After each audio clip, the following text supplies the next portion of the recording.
was emailing Sam and I said, they're probably going to want to call it something. And he said, they won't call it something, we'll just show up. And then I saw the title on the comic novel, and I thought we probably winced together at the same time, because almost anything you call a novel becomes sort of reductive. You know, you just spent years, you know, writing 100,000 words that you think encapsulates the entire world in some way, and then you've got to describe it in 3 words. You know, I was just in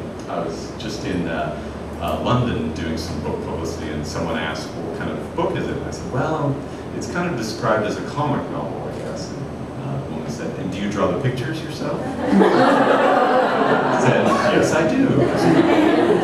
And then I had this great interviewer who asked me the question I want to ask you, which he said, so in everyone's search for the great American novel, it seems to me like you've written about all these issues that are facing America right now. Do you feel like you've been ignored for all the major prizes because it's a comic novel? And again, I said, yes, I did. Thank you, I didn't realize that. But, I mean, do you think of that as a kind of pejorative term?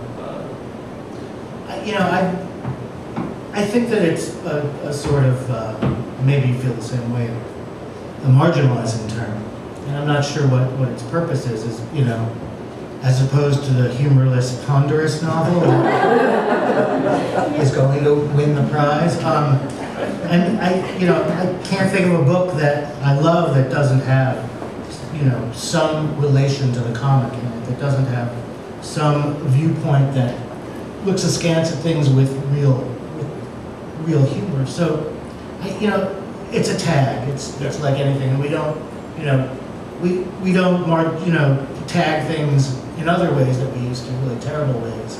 And we don't say that's a black novel, that's a women's novel, and that's a great thing. And this is not something like that. It's not a great complaint that, you know, we can really make. But yeah, it rankles a little bit, because I think that the books I like tend to be funny anyway. Books I think that are important and are profound. You said backstage that you said that you told someone that your book had been described as satirical, and that person said, "Oh no, it's not satirical. It's profound." Right. As though those are 2 separate categories that can't meet. And so I don't know what it is. It's something in the culture, perhaps, that has this kind of reverence for the book, and the book must be serious at all times, and, you know, be like the book, perhaps, which is quite funny in places if you read it the right way. Yeah, I don't know what's a novel. First of all, there have been so many innovations in the way a novel is written, and what is a comic novel. And you think back to, you know, the birth of the novel, Tristram Shandy, say, Cervantes. I mean, some of that stuff is hilarious, and some of that stuff, because it's deep, when things are deeply comic, they're incredibly serious and terrifying at the same time. And I think we all understand that. That's not a, you know, an intricate idea, but there's something about the way things are marketed, you know, and maybe it has to do with the price of a book. You know, this better be ponderous and serious, or you know, I'm not going to lay that money down. And there are great books that, you know, I mean, Lolita is very funny, but you wouldn't think of it as a comic novel first. And so I almost wonder if you have to transcend that. And I used to say about some of my other novels that they're funny, and my wife finally said one day, "You always describe your books as funny." And I said, "Aren't they?" And she said, "Not so much. They're scary or disturbing or whatever." And it's almost, if it's the primary thing used to describe it, I wonder if it makes it sound as if it hasn't transcended that, if it is only funny, or if it doesn't do those other things we expect in a novel to kind of immerse us in the world. And I keep reading the big ponderous Franzen novel as funny, you know, but not in its first, you know, not as the first adjective, perhaps. You know. So I don't know. It's interesting that it's my first go around with the comic novel. So I'm just gonna, I think drawing pictures is kind of where we go. I might start doing that. I wish I could draw. I know. I think I'm interested in this idea of the world too. I mean, I think that one can be immersed in a comic world just as well as. Sure. And I think that what we're talking about are books. I mean, the books I tend to like, they're on a spectrum of funny, perhaps. And they all, though, have, serious dramatic elements, and they all have serious humor, and they're all concerned with, there's a kind of humor writing, that's one thing, and we're not talking about that, or someone who might call him or herself a humorist is in a different category, not a bad category, but I think a different thing than what gets called a comic novel. But it is about a spectrum, and I think people get a little nervous sometimes when things get a little giggly. But they don't know that the giggling is part of the nervousness, it's part of, maybe something a bit more profound than they are. They're fessing up to. So, yeah, friends and not funny. But many other things, but not that.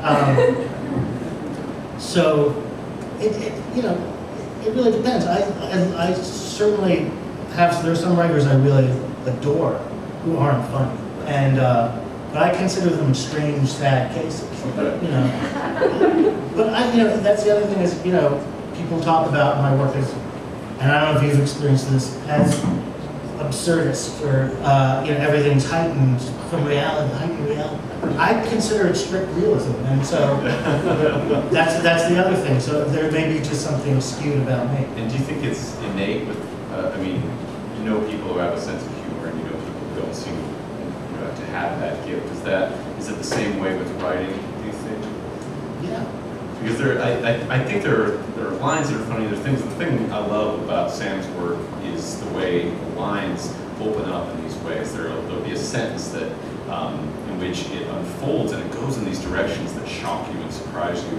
And sometimes you'll be going along and humor can be like a trap door. Like you expect it to go a certain way and then everything just falls out. And so when you're writing about characters whose lives are sort of tumbling like that, but the sort of structural trapdoor, I was reading back through this earlier, and this book is great at sort of telescoping in and out, describing the big things going on in the world. There's just this great series of sentences.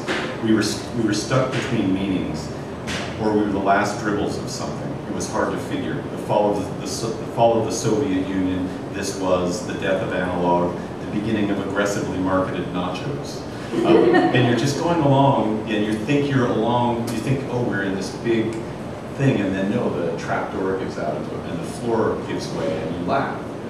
And I wonder if that's kind of a natural style of writing, if it's ever conscious, or if you ever feel as if you're taking those turns that are surprising in the line themselves. Yeah, usually those things. I guess maybe it comes from taking the work seriously, but not myself so seriously. But usually I'm following the line, and the minute I start to feel that I am being a bit ponderous, and suddenly trying to sum up, a generation, or the Cold War, or whatever.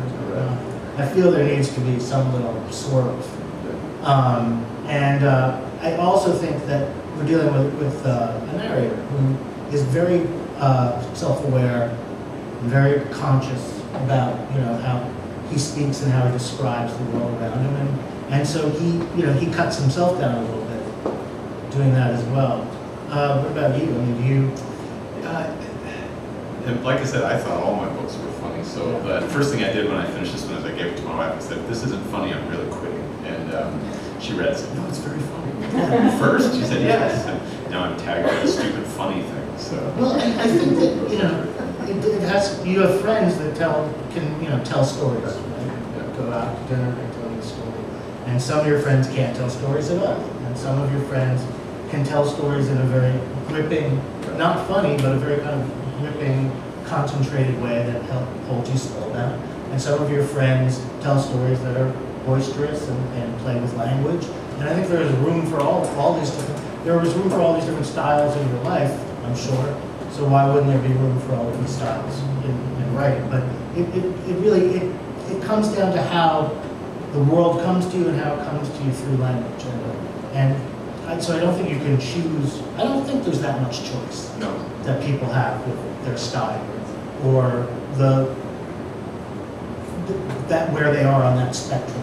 Yeah, and it's I have a daughter who's 13, and she was trying to learn how to speak with an Irish accent, and so she was online and she Googled how to speak with an Irish accent, and I was reading and I was sort of half paying attention, and this website she went to said you just have to learn these 4 words: well, oil, beef, and hooked. And so she said, well, oil, beef, hooked. And I said, now say them faster. And I looked up, and she looked over, and at the same minute, we both sort of smiled with each other. Well, oil, beef, hooked. And she sort of smiled at me, and I was like, do it. You know? And at that moment, we just had this connection, you know, where you know, we both, that was just the greatest thing. And not everyone in the family would have thought that was so funny, you know, but for me, it was just, you know, and when you recognize that, it's, you know, it is, and as a young writer, when you recognize that, when you're reading someone, my first hero was Kurt Vonnegut, and it didn't seem like it was funny, it felt as if it was inventive. It felt as, to me, you know, the like postmodernism felt later when I could understand it. It felt like doing something with the language that was three-dimensional, more than just this, you know, flat narrative on the page.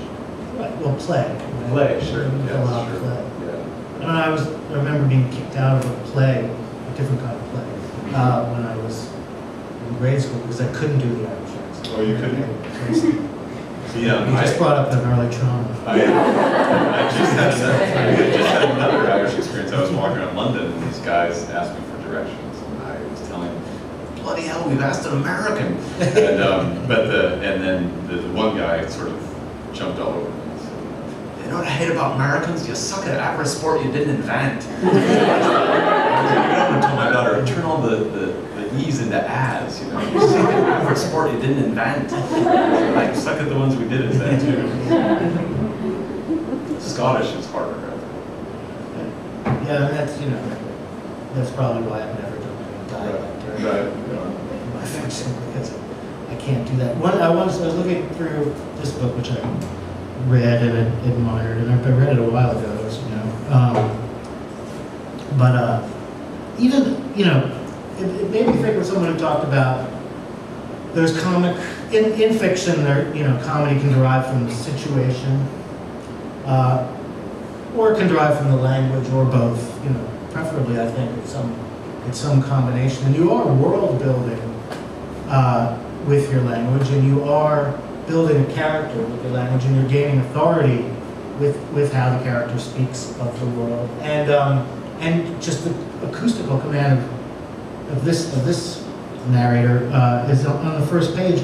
There was just something about I noticed everyone laughed at the phrase "a truly foul giggle," which is funny, but also kind of spreads itself out because of the sounds of patchouli and foul, and the way those, you know, O-U-L has so much potential. Who knew? But we're going to put them right up next to each other, two versions. But it's all of a sudden there's this kind of command.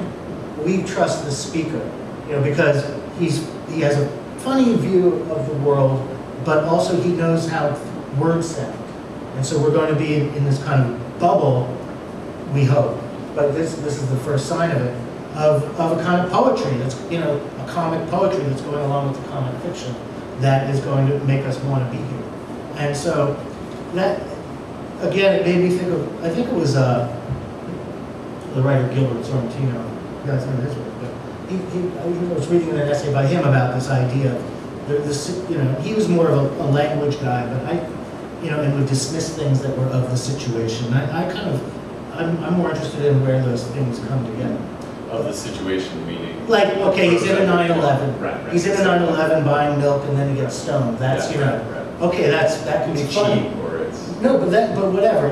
Just as the bare bones, if you're writing that without the music, without all of the music that you create with the dialogue, without the kind of things coming around like slippers and all of that, then it's not cheap, but it's not half as good as when you bring the language to bear.